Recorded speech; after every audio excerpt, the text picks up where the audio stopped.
कहानी की शुरुआत में हम विल नाम के एक साइंटिस्ट को देखते हैं जो अल्जाइमर नामी बीमारी का इलाज ढूंढ रहा था, क्योंकि उनके पिता भी अल्जाइमर बीमारी के शिकार थे। विल का उसके पिता के अलावा इस दुनिया में और कोई नहीं था, इसीलिए वो हर हाल में अल्जाइमर नामी बीमारी की दवा बनाना चाहता था। अल्जाइमर एक ऐसी बीमारी है जिसमें धीरे धीरे मरीज की याददाश्त कमजोर होने लगती है और एंड में वो इंसान अपना नाम तक भूल जाता है। अब विल का इस दुनिया में अपने फादर के अलावा और कोई था भी नहीं, इसलिए वो अपने फादर को खुद से दूर होते नहीं देख सकता था। विल दिन रात मेहनत करके फाइनली एक दवा बना लेता है, लेकिन सबसे पहले इंसान पर इस दवा को टेस्ट करना एक रिस्की काम था, इसलिए ये दवा सबसे पहले एक फीमेल चिंपैंजी पर टेस्ट किया जाता है और जो रिजल्ट सामने आया उसने सबको हिलाकर रख दिया। इस दवा से वो फीमेल चिंपैंजी बहुत ज्यादा इंटेलिजेंट हो जाती है। विल जब उसकी इंटेलिजेंस देखता है तो उसे बहुत खुशी होती है और अब वो इस दवा को इंसानों पर इस्तेमाल करना चाहता है। विल सबसे पहले ये बात अपने सीनियर को बताता है और उसके बाद बोर्ड ऑफ मेंबर्स की एक मीटिंग रखी जाती है जहां पर वो अपनी प्रेजेंटेशन दे रहा होता है। विल की इस नई दवा से सब के सब बहुत खुश होते हैं क्योंकि इसके रिजल्ट्स बहुत ज्यादा पॉजिटिव थे। विल की प्रेजेंटेशन के दौरान दूसरी तरफ उस फीमेल चिंपैंजी को दिखाया जाता है जिसके ऊपर विल की दवा को इस्तेमाल किया गया था। वहां पर एक वर्कर आता है जो उसे वहां से दूसरी जगह शिफ्ट करना चाहता है, लेकिन आज उस चिंपैंजी का नेचर थोड़ा अलग था। वो उस जगह से दूसरी जगह शिफ्ट नहीं होना चाहती थी। जब वर्कर जबरदस्ती करता है तो उस चिंपैंजी को बहुत गुस्सा आता है। वो उस वर्कर का हाथ पकड़ लेती है और उसके बाद वहां से निकलकर चारों तरफ तोड़फोड़ करना शुरू कर देती है। वो काबू से बाहर हो गई और उस जगह पहुंच जाती है जहां पर बोर्ड ऑफ मेंबर्स की मीटिंग चल रही होती है। यहाँ पर विल चाहकर भी उसे कंट्रोल नहीं कर पाता क्योंकि ये चिंपैंजी बहुत ज्यादा गुस्से में होती है, इसलिए इस चिंपैंजी को गोली मारनी पड़ती है जिससे उस चिंपैंजी की मौके पर ही मौत हो गई। इस हादसे के बाद बोर्ड के मेंबर्स ने ये माना कि विल की दवा की वजह से ये चिंपैंजी एग्रेसिव हो गई थी और अब चिंपैंजी की मौत के साथ साथ विल का ये पूरा का पूरा एक्सपेरिमेंट भी पूरी तरह से खत्म हो गया है। बोर्ड के मेंबर्स ने लैब में रखे सारे चिंपैंजी को मारने का हुक्म दिया क्योंकि उन पर भी विल की बनाई हुई दवा का इस्तेमाल किया गया था। हालांकि विल अपने बॉस को कन्विंस करने की कोशिश करता है कि मेरी दवा में कोई प्रॉब्लम नहीं है, लेकिन उसका बॉस साफ साफ मना कर देता है। वो कहता है कि अगर तुम्हारी दवा में प्रॉब्लम नहीं होती तो वो चिंपैंजी इतना ज्यादा अग्रेसिव नहीं होती। विल की 5 सालों की एक्सपेरिमेंट अब जाया हो गई थी। वो अंदर लैब की तरफ जाता है, तभी उसके पास लैब का केयर टेकर आता है और उसे बताता है कि आपकी दवा में कोई भी प्रॉब्लम नहीं है। दरअसल चिंपैंजी आपकी दवा की वजह से अग्रेसिव नहीं हुई थी, बल्कि उसने उसी वक्त एक बच्चे को जन्म दिया था जिस वजह से वो गुस्से में आ गई थी क्योंकि उसे वहां से शिफ्ट किया जा रहा था। और अब विल को पूरी बात समझ में आ जाती है। वो वर्कर उसे कहता है कि मैंने बॉस के कहने पर उन सारे चिंपैंजीज को मार दिया और उस बच्चे को नहीं मार पाया जो अभी अभी पैदा हुआ है। उसके बाद विल बिना किसी को बताए चुपके से उस बच्चे को अपने घर ले आता है जहाँ पर विल के फादर भी होते हैं और यहाँ पर हमें दिखाया जाता है कि ये चिंपैंजी का बच्चा छोटा तो है लेकिन उसका दिमाग इंसानों की तरह तेज है। बहुत जल्दी वो विल के पिता से घुल मिल जाता है और विल के पिता उसे नाम देते हैं सीजर। धीरे धीरे 3 साल बीत जाते हैं और अब वो चिंपैंजी का बच्चा जिसका नाम सीजर है वो बहुत ज्यादा स्मार्ट हो चुका है। वो पढ़ सकता है, गेम्स खेलता है और बिल्कुल इंसानों की तरह हर एक काम को करता है। बस वो सिर्फ एक चीज नहीं कर सकता और वो है इंसानों की तरह बोलना, पर वो इंसानों की बातचीत को अच्छी तरह से समझ सकता है। वहीं विल के पिता को दिखाया जाता है जिनकी अल्जाइमर बीमारी की वजह से दिमागी हालत काफी ज्यादा खराब हो चुकी है, यहाँ तक कि उनकी नर्स भी उनका ध्यान रखने से मना कर देती है। वो विल से कहती है कि तुम्हारे पिता को अब हॉस्पिटल की जरूरत है, घर पर उनका टेक केयर नहीं किया जा सकता। विल अपने पिता की हालत देखकर उसे बहुत दुख होता है और अगले दिन जब वो लैब में जाता है तो चुपके से उस दवा को लेकर आता है जो उसने सीजर की मॉम को और बाकी चिंपैंजीज को दी थी और ये दफा उसने स्पेशली अपने पिता के अल्जाइमर बीमारी के लिए बनाई थी। वो जानता था कि उसके पिता का बचना अब नामुमकिन है, इसलिए वो ये रिस्क लेता है और अपने पिता को अल्जाइमर की वो दवा इंजेक्ट कर देता है। विल के पिता पहले इंसान होते हैं जिनके ऊपर इस अल्जाइमर की दवा को यूज किया जाता है। विल रात भर सो नहीं पाता क्योंकि उसे डर लगता है कि कहीं उसके पिता को कुछ हो न जाए और अगली सुबह विल देखता है कि उसके पिता पियानो बजा रहे हैं। वो पूरी तरह से ठीक हो चुके हैं। विल ये देखकर बहुत खुश होता है, यानी उसकी दवा ने उसके पिता को पूरी तरह से ठीक कर दिया है। वहीं हमें सीजर को दिखाया जाता है जो खिड़की से कुछ बच्चों को साइकिल चलाते हुए देखता है। सीजर का भी मन करता है कि वो भी उन बच्चों की तरह साइकिल चलाए, इसलिए वो पड़ोस के घर में चला जाता है, पर इस घर का मालिक बहुत ही खड़ूस इंसान था। वो सीजर को देख लेता है। अब वो सीजर को मारने के लिए बेसबॉल का बैट उठाकर उस पर हमला कर देता है, लेकिन उससे पहले कि वो उसे बुरी तरह से मारता, यहाँ पर विल और उसके पिता सीजर को बचा लेते हैं। विल पड़ोसी को समझाने की कोशिश करता है कि ये सिर्फ खेलने की कोशिश कर रहा था, इससे तुम्हें कोई खतरा नहीं है। पड़ोसी कहता है कि ये मेरे बच्चों को नुकसान पहुंचा सकता है और अगर ये बंदर का बच्चा दोबारा यहाँ पर आया तो मैं इसे मार दूंगा। यहाँ पर सीजर के पैर पर चोट लग गई होती है, इसलिए विल उसे डॉक्टर कैरोलिन के पास ले जाता है और जब कैरोलिन उसका इलाज करती है तो उसे पता चलता है कि ये बहुत ज्यादा इंटेलिजेंट है क्योंकि सीजर विल से इशारों में बात कर रहा होता है। जल्द जल्द ही विल और डॉक्टर कैरोलिन की आपस में दोस्ती हो जाती है। कैरोलिन को सीजर बहुत पसंद आ जाता है, इसलिए वो विल के घर आना शुरू कर देती है, जहाँ उसे पता चलता है कि सीजर हमेशा घर पर रहता है, उसे बाहर नहीं ले जाया जाता, इसीलिए सीजर हमेशा खिड़की से बाहर देखता रहता है। कैरोलिन विल से कहती है कि हमें उसे बाहर ले जाना चाहिए। विल को ये आइडिया पसंद आया और अगले दिन विल और कैरोलिन सीजर को पास के एक जंगल में ले गए, जिसका नाम रेडवुड है। वह खूबसूरत जंगल सीजर के लिए किसी जन्नत से कम नहीं था। सीजर को ये जगह बहुत पसंद आई और इसी तरह से 2 साल और बीत जाते हैं। अब विल और कैरोलिन एक दूसरे के साथ रिलेशनशिप में आ चुके हैं। सीजर भी अब बड़ा हो चुका है और ये लोग हमेशा उस जंगल में आते। एक दिन जब ये लोग रेडवुड जंगल में होते हैं तो वहाँ एक फैमिली आती है, जिनके पास एक डॉग होता है, जिसके गले में पट्टा बांधा गया होता है। वह डॉग सीजर पर भौंकने लग जाता है, जिसे देखकर सीजर बहुत ज्यादा मायूस हो जाता है। सीजर इसलिए मायूस नहीं होता कि डॉग ने उस पर भौंका, बल्कि वो डॉग के गले में पट्टा देख लेता है और पट्टा तो उसके गले में भी विल ने बांधा था। वो विल से इशारे में पूछता है, क्या मैं तुम्हारा कोई पालतू जानवर हूँ? जिस पर विल जवाब देता है, नहीं, तुम पालतू नहीं हो, तुम मेरे बेटे हो। पर सीजर अब समझदार हो चुका था। वो अपने बारे में जानना चाहता था कि वो कौन है और कहाँ से आया है, इसलिए विल सीजर को अपनी लैब के बाहर ले जाता है और बताता है कि तुम्हारी मॉम यहाँ पर थी, हमने उसके ऊपर एक दवा का इस्तेमाल किया था और उसी दवा की वजह से आज तुम इतने ज्यादा इंटेलिजेंट हो। अब सीजर को अपने बारे में सब कुछ पता चल चुका है। इसके बाद ये लोग घर आते हैं, जहाँ पर विल के पिता को दिखाया जाता है, जिनकी अल्जाइमर बीमारी अब वापस पहले जैसी हो चुकी है। वो चम्मच के उल्टे तरफ से खाना खाने लगा। विल समझ गया कि अब इस दवा ने उसके पिता के दिमाग पर असर करना छोड़ दिया है। इस बात से विल बहुत परेशान होता है और जब विल काम पर गया होता है तो विल के पिता का गाड़ी चलाने का मूड हो जाता है, लेकिन अल्जाइमर बीमारी की वजह से वो भूल चुके होते हैं कि गाड़ी को ड्राइव कैसे किया जाता है। जब वो कार स्टार्ट करता है तो उसे कार कंट्रोल नहीं हो पाती, इसलिए वो सीधा जाकर अपने पड़ोसी की गाड़ी को टक्कर मार देता है। पड़ोसी जब यह सब कुछ देखता है तो वो जल्दी से बाहर आ जाता है। ये वही पड़ोसी है जिसने कुछ साल पहले सीजर को मारा था और अब वो विल के पिता को कॉलर से पकड़कर गाड़ी से बाहर निकालता है, उन्हें मारने लगता है। तभी अचानक खिड़की से सीजर की नजर उन पर पड़ती है और जब वह देखता है कि उनका पड़ोसी विल के पिता को मार रहा है तो वह अपने आप को कंट्रोल नहीं कर पाता। वो बाहर आता है और उस पर हमला कर देता है। सीजर इतना गुस्से में आ गया होता है कि वो उस पड़ोसी की उंगली काट लेता है, जिसके बाद उनका पड़ोसी विल के चिंपैंजी सीजर पर कोर्ट में केस करता है। इसीलिए कोर्ट ये फैसला करती है कि अब सीजर को घर पर नहीं रखा जा सकता। तब यहाँ एनिमल कंट्रोल टीम आती है और वो सीजर को उस जगह ले जाते हैं जहाँ पर और भी चिंपैंजीज रहते हैं। सीजर को लगा कि वो यहाँ घूमने के लिए आया है, इसलिए वो एक्टिविटी हॉल को देखकर खुश था, लेकिन उसे पता नहीं था कि अब वो यहाँ हमेशा के लिए कैद रहने वाला है। सीजर जब विल को यहाँ से जाते देखता है तो वो उसके पास दौड़कर आता है, लेकिन अब सीजर उस जगह में कैद हो चुका था। सीजर विल के पास आया और शीशे के दूसरी ओर से इशारे करने लगा कि मुझे भी अपने साथ ले चलो, लेकिन विल मजबूर है और वो कहता है कि तुम्हें अब यहीं पर रहना होगा। इस बात से सीजर को बहुत दुख होता है और विल उसे यहीं पर छोड़कर चला जाता है। दूसरी तरफ विल के पिता को दिखाया जाता है, जो एक बार फिर पूरी तरह से अल्जाइमर के शिकार हो चुके हैं और विल अब पहले से भी ज्यादा स्ट्रॉन्ग दवा बनाएगा ताकि वह अपने पिता की बीमारी को हमेशा के लिए ठीक कर दे। विल यह बात अपने बॉस को बताता है कि वह दवा जो मैंने पहले बनाई थी, मैंने अपने पिता के ऊपर इस्तेमाल की थी। वो पूरी तरह से ठीक हो गए थे, लेकिन ज्यादा वक्त तक नहीं। अब वो दोबारा से कमजोर हो रहे हैं, इसलिए अब मैं पहले से भी ज्यादा स्ट्रॉन्ग दवा बनाना चाहता हूँ। उसका बॉस उसे इजाजत दे देता है। दूसरी तरफ सीजर को दिखाया जाता है, जो बहुत ही ज्यादा उदास था। उसे उम्मीद थी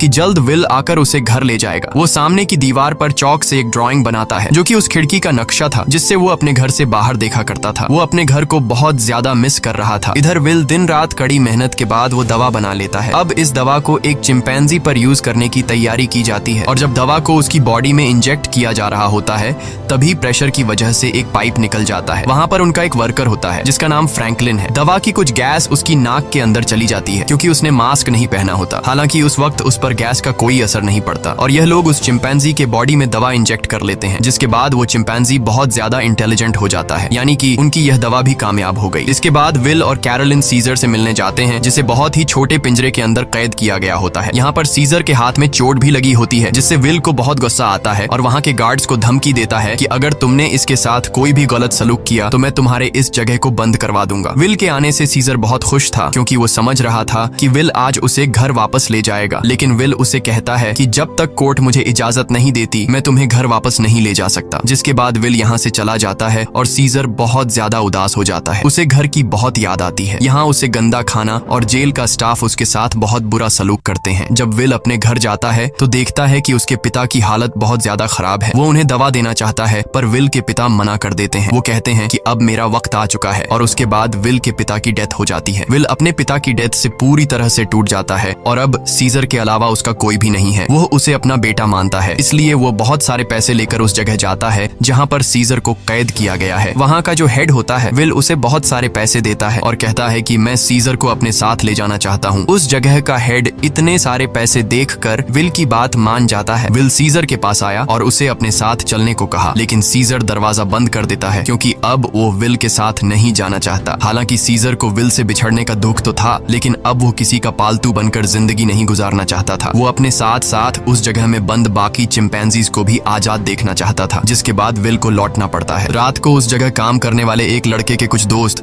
यहाँ पर चिंपैंजीज को देखने के लिए आते हैं और जब इनमें से एक लड़का सीजर के पास आता है तो सीजर उसे पकड़कर अपनी तरफ खींचता है और उसकी जेब से चाकू निकाल लेता है। उस चाकू से सीजर रात को अपने सेल का गेट खोल लेता है। उसके बाद वो सेल से निकलकर चुपके से छत के रास्ते से होते हुए सीधा विल के घर पहुंच जाता है, जहां पर उसे वो नई दवा मिल जाती है जो विल ने अल्जाइमर के नए पेशेंट्स के लिए बनाई थी। और अब इस दवा को लेकर वापस वो उसी जगह आ जाता है जहां पर बाकी चिंपैंजीज को कैद किया गया है और वहां पर उस दवा को खोल देता है, जिससे सारी की सारी गैस चिंपैंजीज इनहेल कर लेते हैं, जिसके बाद सबके सब चिंपैंजीज सीजर की तरह इंटेलिजेंट हो जाते हैं। उनके अंदर सोचने समझने की शक्ति आ जाती है और सीजर का पहला मिशन भी यही था कि सब चिंपैंजीज मेरी तरह इंटेलिजेंट हो जाएं, तभी हम सब इस जगह से भाग पाएंगे। और वो ऐसा करने में कामयाब हो गया। लेकिन दूसरी तरफ फ्रैंकलिन, जिसका गलती से वो गैस नाक के जरिए अंदर चली गई थी, उसकी डेथ हो जाती है। इसका मतलब ये है कि यह दवा सिर्फ चिंपैंजीज पर असर करती है और इंसानों को यह दवा मार देती है। वहीं सीजर को दिखाया जाता है जो अब बाकी चिंपैंजीज के साथ उस जगह से भागना चाहता है, लेकिन तभी वहां का एक वर्कर जो सब चिंपैंजीज को बहुत टॉर्चर किया करता था वो आ जाता है और जब वो अपनी करंट वाली स्टिक से उन्हें करंट लगाने की कोशिश करता है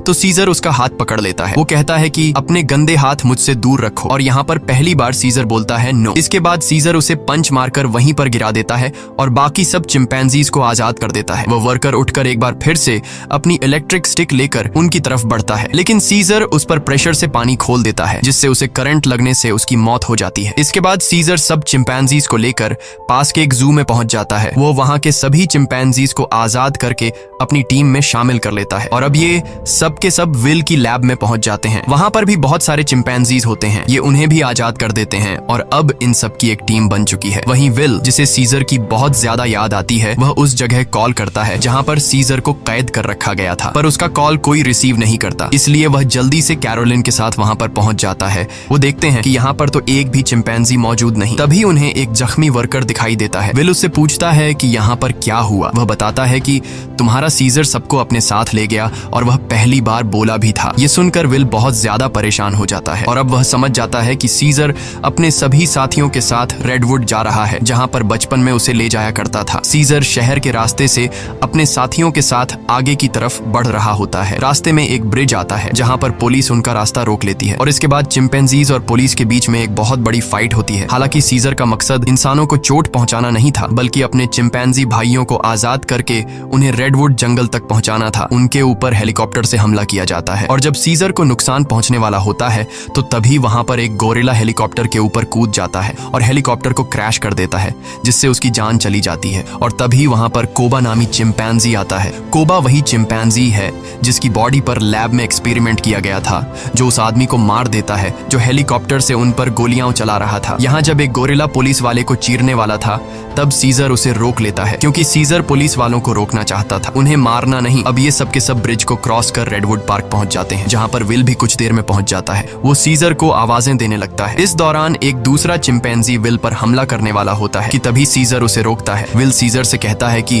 तुम मेरे साथ घर चलो, नाराजगी छोड़ दो, नहीं तो पुलिस तुम सबको मार देगी। सीजर विल को अपने गले लगाता है और उसके कान में कहता है कि अब यही मेरा घर है। और विल समझ जाता है कि सीजर को उसकी दुनिया मिल चुकी है, वह उसके साथ लौट कर नहीं आएगा। विल सीजर से कहता है ठीक है, ये तुम्हारी जिंदगी है, जी लो इसे। जिसके बाद विल सीजर को यहीं छोड़कर चला जाता है। अब सीजर और उसके साथियों की यह एक नई दुनिया है और सीजर इन सब का लीडर है। वहीं हमें विल के पड़ोसी को दिखाया जाता है जिसकी उंगली सीजर ने काटी थी और अचानक उसकी नाक से खून निकलने लगता है। दरअसल फ्रैंकलिन, जो विल का कोलीग था जिसने एक्सपेरिमेंट के दौरान गैस इनहेल कर ली थी, वो ये सब कुछ बताने के लिए विल के घर आया था। लेकिन विल घर पर न होने की वजह से फ्रैंकलिन उसके पड़ोसी के पास गया। अचानक उसे खांसी आई जिससे खून के छींटे उसके ऊपर गिर गए और अब ये भी उस वायरस से इन्फेक्टेड है। दरअसल ये एक पायलट होता है जो कि इंटरनेशनल फ्लाइट्स उड़ाता है। इसका मतलब ये वायरस पूरी दुनिया में फैला देगा जिससे पूरी दुनिया बदल जाएगी, और होता भी ऐसा ही है। इस मूवी का सेकंड पार्ट 2014 में आया था जिसमें दिखाया जाता है कि वायरस को फैले हुए आज 10 साल हो चुके हैं और दुनिया से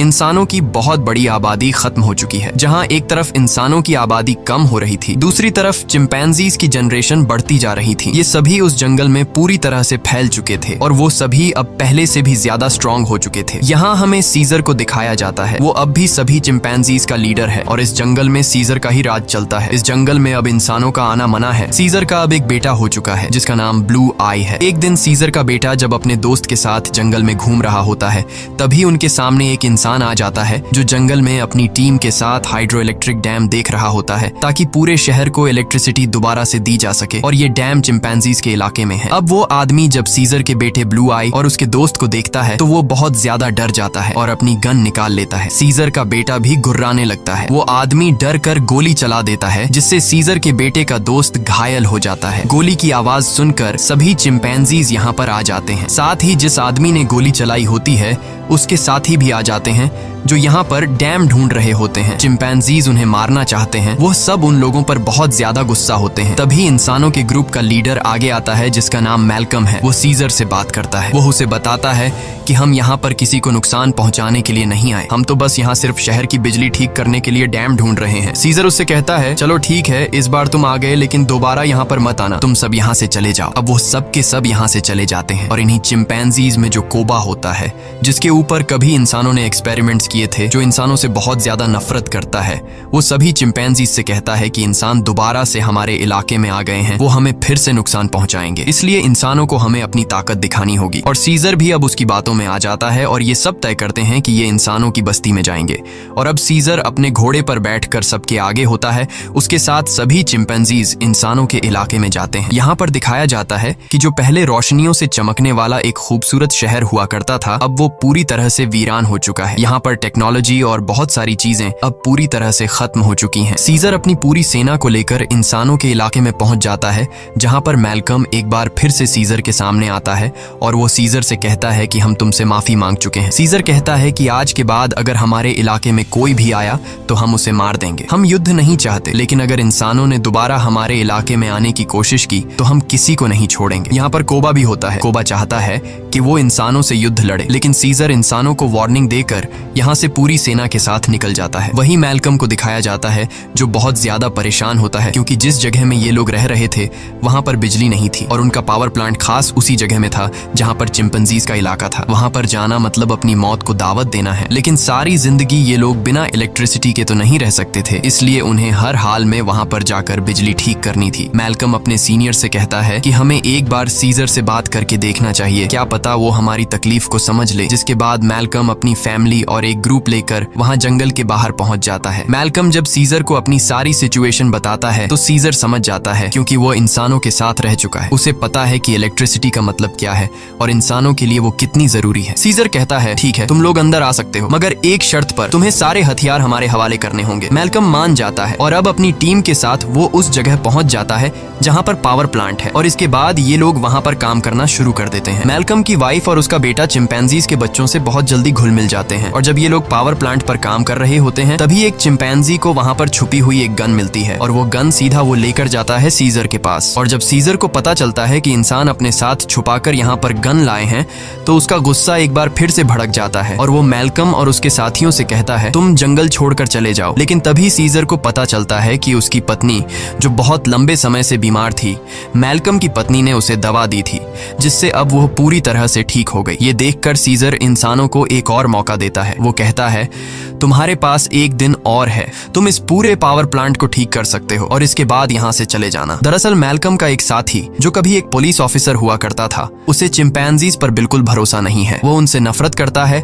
और वो यहाँ पर गन्स लेकर आया होता है। उनके पास और भी गन्स होते हैं और जब ये लोग गन्स एक दूसरे को पास कर रहे होते हैं तो ऊपर से कोबा देख लेता है। कोबा गुस्से से लाल हो जाता है कि ये इंसान तो बिल्कुल भी भरोसे के लायक नहीं है और कोबा इंसानों से बहुत ज्यादा नफरत करता है और वो जल्दी से सीजर के पास जाता है। वो उसे बताता है कि इंसानों के पास और भी हथियार हैं, इंसान भरोसे के लायक नहीं है, तुम्हें उन्हें हमारे इलाके से निकालना होगा। जिस पर सीजर उसे सब्र रखने को कहता है। इस बात से कोबा को गुस्सा आता है। वो कहता है तुम्हें अपने साथियों की बिल्कुल भी परवाह नहीं है, तुम इंसानों से प्यार करते हो क्योंकि तुम भी उन्हीं में से एक हो। और अब सीजर को इस बात पर गुस्सा आता है और वो कोबा पर हमला कर देता है। सीजर उसे बहुत बुरी तरह से घायल कर देता है। कोबा अब बदले की आग में जलने लगा। वो यहाँ से सीधा उस जगह जाता है जहाँ पर इंसान और उनके हथियार हैं, वो वहां से इंसानों के हथियार लेता है और बहुत सारे इंसानों को मार देता है। और उन्हें मारने के बाद वापस वो अपने इलाके में आता है, जहां पर वो अपने ही चिंपैंजीज के कई घरों को आग लगा देता है। और जब मौका देखता है कि सीजर बिल्कुल अकेला है, उसके पास कोई भी नहीं है, तो वो चुपके से सीजर को भी गोली मार देता है। सीजर वहीं झाड़ियों में गिर जाता है। इसके बाद कोबा अब सभी चिंपैंजीज के पास जाता है और कहता है, इंसानों ने हमारे घर जला दिए और हमारे लीडर सीजर को भी मार दिया। वो हम पर हमला कर रहे हैं, हमें उन्हें सबक सिखाना होगा। कोबा इंसानों के खिलाफ युद्ध का ऐलान कर देता है। साथ ही वो यह भी ऐलान करता है कि अब मैं तुम सब का लीडर हूँ। इसे सब लीडर मान लेते हैं और इंसानों से युद्ध लड़ने के लिए तैयार हो जाते हैं। दूसरी तरफ इंसानों को दिखाया जाता है जहाँ उनके घरों में अब लाइट आ चुकी होती है, क्योंकि पावर प्लांट ठीक हो चुका है। वो सब एक साथ मिलकर एंजॉय कर रहे होते हैं। वहीं कोबा अपनी पूरी सेना के साथ उस जगह पहुंच जाता है जहाँ पर इंसानों के हथियार हैं। सबसे पहले ये चिंपैंजीज इंसानों के हथियार को लूटते हैं और इसके बाद उन्हीं हथियारों से इंसानों के ऊपर हमला कर देते हैं। कई इंसानों को मार दिया जाता है। यहाँ पर वो छोटा चिंपैंजी भी होता है जिसे जंगल में एक इंसान ने गोली मारी थी, और अब कोबा उसे हथियार देता है और कहता है, तुम्हें इंसानों को मारना होगा। पर वह मना कर देता है, क्योंकि सीजर ने उसे सिखाया था कि कभी भी किसी भी इंसान पर बिना वजह हमला मत करना। और जब वो बच्चा कोबा का ऑर्डर नहीं मानता तो कोबा उसे मार देता है। साथ ही जो चिंपैंजीज उसका हुक्म नहीं मानते वो उन्हें कैद कर लेता है। वही जंगल में मैल्कम और उसकी वाइफ शहर की तरफ आ रहे होते हैं। तभी वहाँ पर उन्हें सीजर दिखता है, जो बहुत बुरी तरह से घायल होता है। वो सीजर को अपनी गाड़ी में बैठाकर अपने घर ले आते हैं। वो उसका ट्रीटमेंट करते हैं और सीजर का अच्छी तरह से ख्याल रखते हैं, जिससे सीजर की जान में दोबारा जान आ जाती है। सीजर के होश में आने के बाद वो उन्हें बताता है कि मेरे पर हमला मेरे साथी ने किया है, जिसका नाम है कोबा। मैल्कम को भी यहाँ पर पूरी बात समझ में आ जाती है। सीजर पूरी तरह से ठीक नहीं था, इसीलिए उसे पूरी तरह से रिकवर करने के लिए मैल्कम मेडिसिन लाने के लिए स्टोर पर जाता है। और तभी उसके सामने सीजर का बेटा आ जाता है, जिसके हाथ में गन होती है। वो मैल्कम को शूट करने वाला होता है कि मैल्कम उसे बता देता है, तुम्हारे पिता सीजर अब भी जिंदा हैं। वो हमारे पास हैं और उन्हें और किसी ने नहीं बल्कि कोबा ने शूट किया है। इसके बाद मैल्कम सीजर के बेटे को अपने घर ले आता है। वो अपने पिता को जिंदा देखकर बहुत खुश हो जाता है, जहाँ पर सीजर का बेटा सीजर को बताता है कि किस तरह से कोबा ने अपने आप को लीडर बनाया और उसने बाहर की दुनिया में मासूम लोगों की जान ली। सीजर के बेटे को भी अब पता चल चुका है कि उसके पिता सीजर पर और किसी ने नहीं बल्कि कोबा ने गोली चलाई थी। इसीलिए अब वह वापस उसी जगह जाता है जहाँ पर कोबा ने इंसानों को और बहुत सारे चिंपैंजीज को बंदी बनाकर रखा है। सीजर का बेटा सबको आजाद कर देता है। मैल्कम भी उनका साथ देता है और वो उन सबको टावर के अंदर ले आता है, जहाँ पर उसकी मुलाकात वही पुलिस ऑफिसर से होती है। वह ऑफिसर मैल्कम को बताता है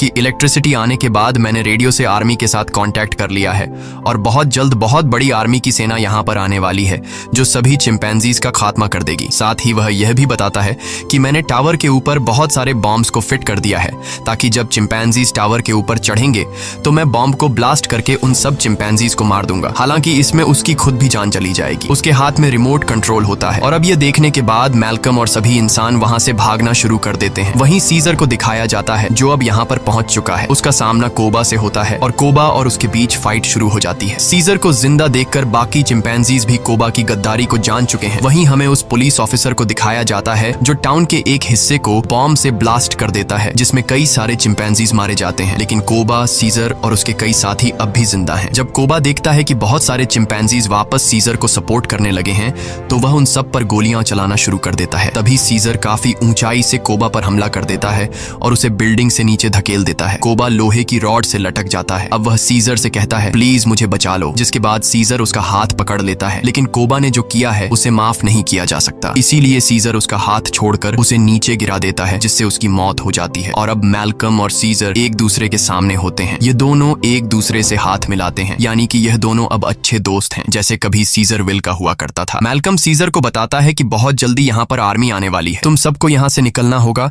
ताकि इस जंग को रोका जा सके। सीजर कहता है कि अब इंसानों और चिंपैंजीज के बीच जो वॉर है उसे कभी खत्म नहीं किया जा सकता। इसी के साथ यह कहानी खत्म हो जाती है। अगर वीडियो आपको अच्छी लगी हो तो हमारे चैनल को सब्सक्राइब और वीडियो को लाइक जरूर कीजिएगा।